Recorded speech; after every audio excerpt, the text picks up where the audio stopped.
ASEA Zone. Zone was a series of two-car electric multiple units operated by Greater Stockholm Transport, ASEA, on the Stockholm commuter rail. The Zone was operated in sets of up to 5 units, making 10-car trains, each unit consisting of one motor car and one unpowered car.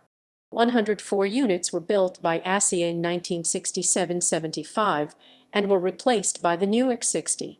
The Zone also served as the foundation for the later extended X14 series trains, built in the 1980s and 1990s. History. The Zone was based on the SJ-X6 taken into service in the 1960s that had replaced locomotive-pulled trains. The Zone interior was based more on the Stockholm Metro with 5 abreast seating and 3 doors per car.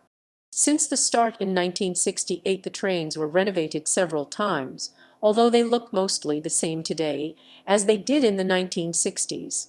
They were completely compatible with the X10 introduced in the 1980s. The Zone began to be taken out of service in 2004 and were planned to be completely retired in 2007/2008. Due to problems with the new X60 trains, the deadline was delayed several times.